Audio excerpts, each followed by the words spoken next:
धन्य धन्य सतगुरु सुखद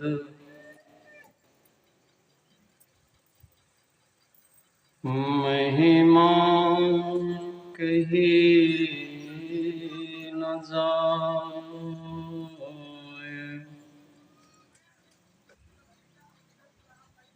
जो कछु कहूँ तुम्हारी कृपा, मुझसे कछु न बसाए। जो कछु कहूँ तुम्हारी कृपा।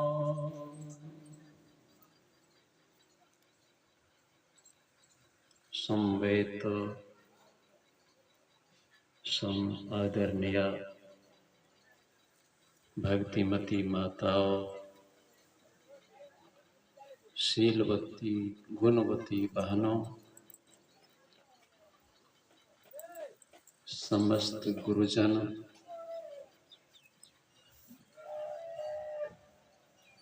परिचित हमारे दो जन भी हैं, हरे राम बाबू श्रद्धे और श्रद्धा के पात्र राम बली बाबा, सबके हृदय में बैठे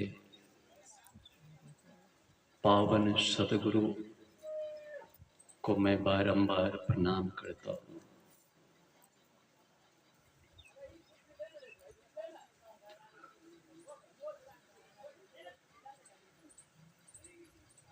रामकृष्ण परमहंस कहते हैं, if you go one page towards God, परमात्मा की ओर एक कदम अगर आप बढ़ा दो, God will come 99 steps towards you, और परमात्मा तुम्हारी ओर 99 कदम आ जाते हैं।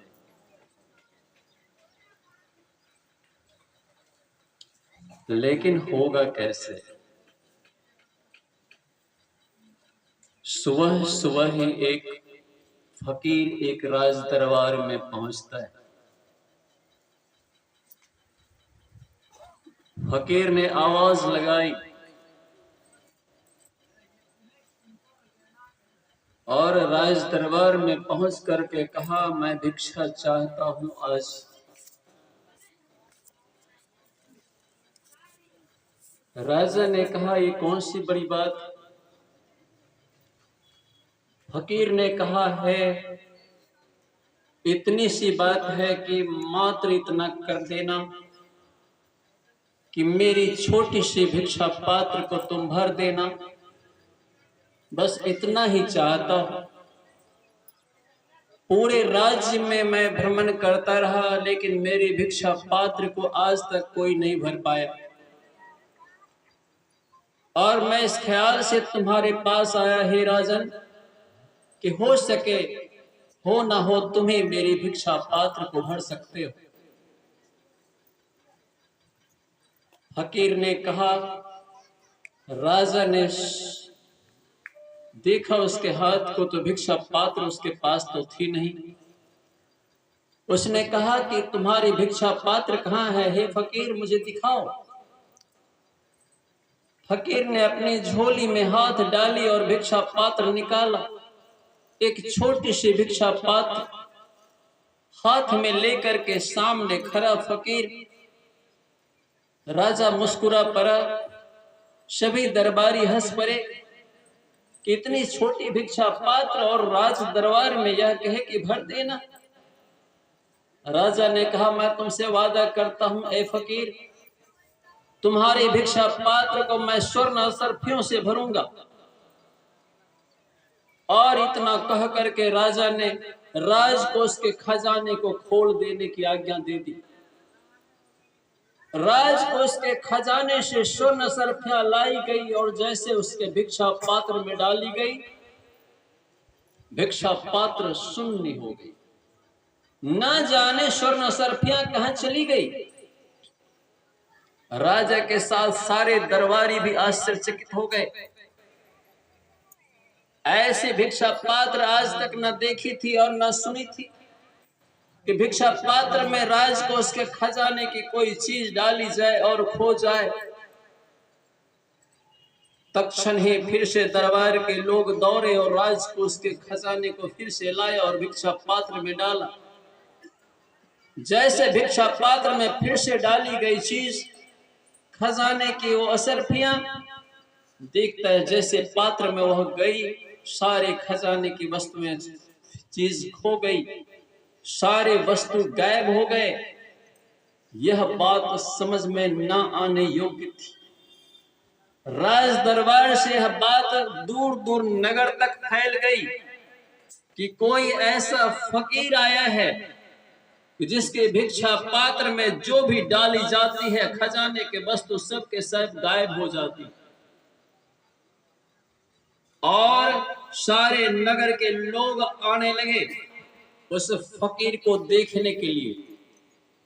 जिसने भी सुना अपने सारे काम छोड़ करके उस फकीर के दर्शन करने चले आए। सुबह से दोपहर हो आई, राजकोष के खजाने ढोने वाले अब परेशान हो रहे थे, लेकिन फकीर की भिक्षा पात्र थी कि खाली ही थी। शाम हो आई, भिक्षा पात्र तो भी खाली।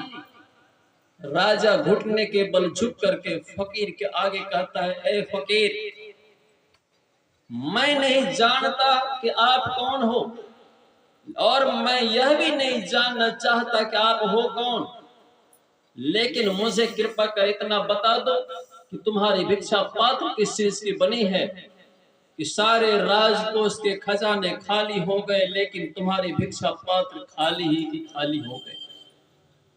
आखिर किस चीज की भिक्षा पात्र बनी? आज तक हमने ऐसी भिक्षा पात्र ना देखी थी।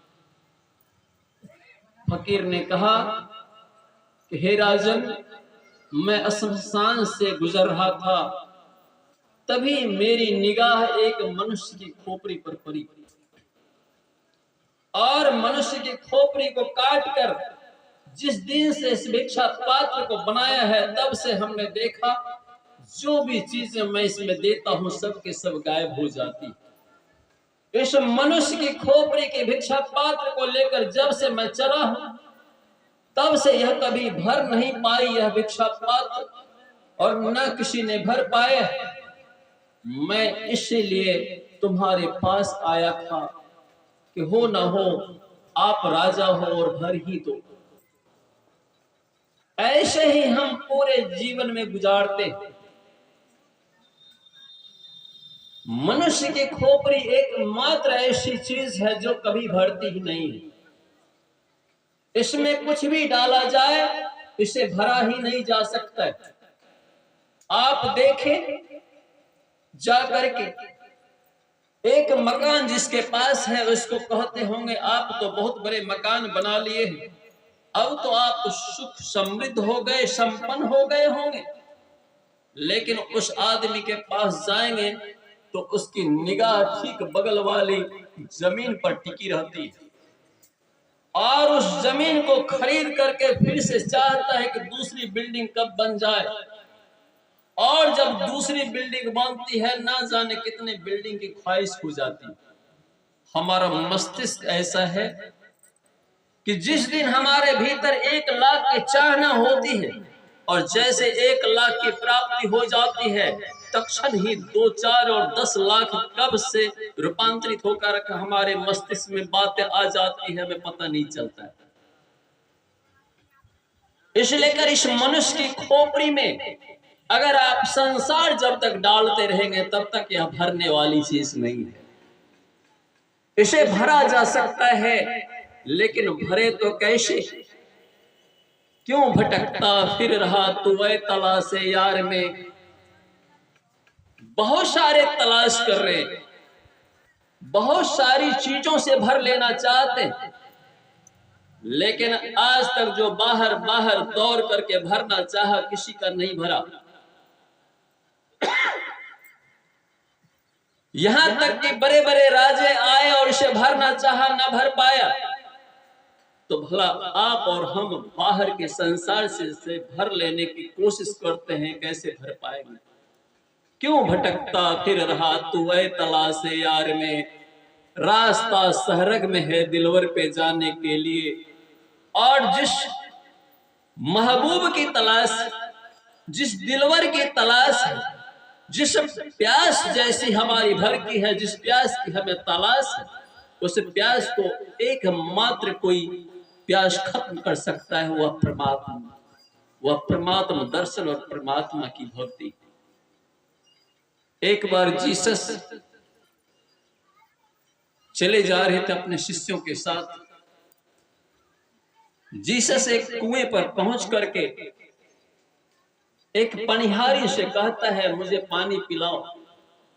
पनिहारी ने उसे पानी पिलाया और पनिहारी से पानी पी करके जीसस ने कहा, हे पनिहारी, तुम्हारे पानी से मेरी प्यास 2-3 घंटे के लिए बुझ सकती है, लेकिन मैं तुमसे वादा करता हूं कि मैं तुमको ऐसा पानी पिलाऊंगा जिसके पी लेने से तुम्हारे जन्म जन्म के प्यास बुझ जाएंगे।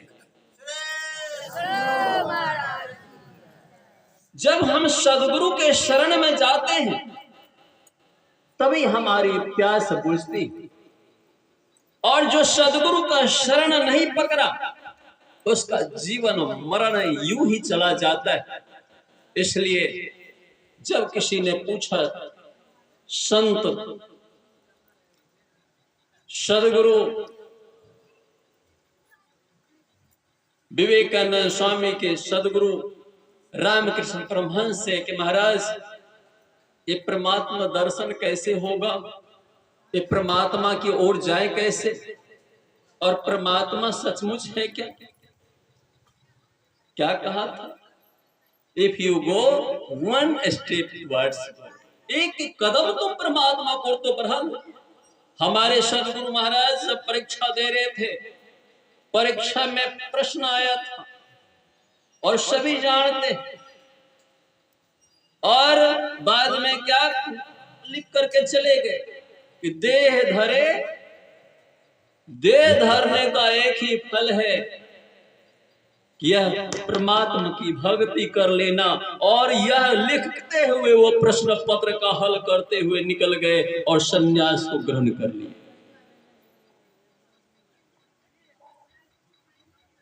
यदि आप ऐसा नहीं कर पाते, और मैं नहीं कहता आप सन्यासी बन जाना, सन्यास मेरे का कहने का मतलब कभी नहीं है कि घर छोड़ देना और सन्यासी हो जाना। सन्यास तो ऐसा होता ही नहीं। सन्यास का मतलब है आप संसार से मुख फेर लेना, घर में रहना लेकिन संसार आपको प्यारा ना लगे। आप देखते हैं कि रामबली बाबा बता रहे थे कि मुझे लगता है अक्सर पति पत्नी में झगड़े होते, जिस दिन झगड़े होते हैं तो देखिए उसके हिसाब कैसे होते, दोनों का मुख फिर जाता है, उसे पता चल जाता है कि फालतू झंझट में पड़ गए हम, तो इससे अच्छा था कमारे थे। कितनी माताएं हमारे पास आती है, कहती बाबा हम अगर जानते तो हम शादी नहीं करते। क्यों कहते ऐसे? क्योंकि स्थिति ऐसी बन जाती है कि पूरा जीवन समझौता में बीत जाता है। आप कोई ऐसे हैं जो कह सके कि हम खुश हो गए शादी करने के बाद, लेकिन पूरा जीवन आपका समझौता में जाता है। शादी भी एक समझौते की तरह जीता है। हमने प्रेम की तलाश करनी चाहे थी लेकिन समझौता ही मिला पूरा जीवन। ऐसी स्थिति क्यों होती है? सच तो यह है कि जब हम 7 फेरे लगाते हैं अग्नि के, तो 7 फेरे क्यों लगाते हैं, 8 क्यों नहीं लगाते? किसी पंडित जी से पूछिएगा कि पंडित जी आप 7 ही फेरे हमको क्यों लगवाते, 8 क्यों नहीं लगवाते? पंडित जी भी नहीं जानते, उन्होंने अपने परबाबा से सीख लिया है कि 7 फेरे ही परबाबा भी लगवाते थे, इसीलिए वो भी 7 फेरे लगवाने लगे। क्यों लगाता है आखिर? हमारे भीतर 7 कुंडली चक्र है, ये सातों अग्नि चक्र है। और हमारा शास्त्र कहता है, क्योंकि शास्त्र के दो मुख, एक तो जैसे सत्संग के दो रूप हैं, बाहर सत्संग कथा प्रसंग, भीतर सत्संग ध्यान भंगा, उसी प्रकार सारा जगत जो बना है दो रूपों में बना है। एक क्या है, एक तो भीतर है, एक बाहर है। तो सात अग्नि चक्र का फेरा जब जीवात्मा लगा करके चलता है तो होता क्या है, परमात्मा को प्राप्त कर लेता है, सुखद अनुभूति होने लगती है और परमानंद को प्राप्त कर जाता है। वह प्रिय का दर्शन करता है। परमात्मा दर्शन होना, वहां सात फेरे अग्नि के बाद परमात्मा दर्शन होता है, अर्थात पति का दर्शन होता है। ऐसे जब जीवात्मा के साथ होती है, वैसे ही हमारे जितने ब्रह्म वेत्ता सबने देखा भीतर में सात चक्रों से जाता तो परमात्मा का दर्शन होता है। इसलिए उन्होंने बाहर में सात अग्नि के फेरे लगा करके पति के साथ बांधने की रिवाज व्यवस्था कर दिया। सात फेरे लगाने का मतलब है पति की प्राप्ति हो जाना। अग्नि में क्या करते हैं, गठजोड़ कर लेते हैं कि तुम और हम आओ सखे एक साथ सात फेरे लगा लेते, तब तो बात बनती। सात फेरे लगाए और पति पत्नी हो गए। लेकिन भारतीय दर्शन तो बहुत उत्तम दर्शन है। सोई सती सराहिए जरे पिया के साथ, जरे पिया के साथ सोई है नारी सियानी, रहे चरण चितलाए एक से और ना जाने। भारत में तो शादियां बड़ी अच्छी है। भारत में ज्यों ज्यों बूढ़ा बूढ़ी होती